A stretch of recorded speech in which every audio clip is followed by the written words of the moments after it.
First, pop this up, grab right here, and we're going to wiggle and pull up at the same time.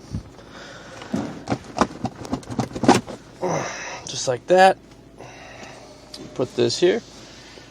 And now, if you look underneath, it has these yellow tabs. Make sure none of the yellow tabs are in any of the spots.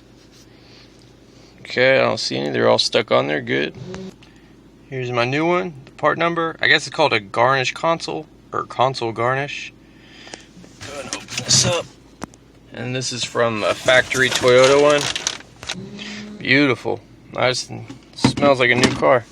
So basically what you want to do is you want to put it in and make sure all the yellow tabs line up in the holes.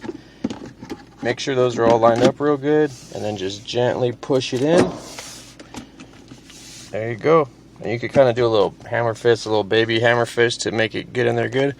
That's it.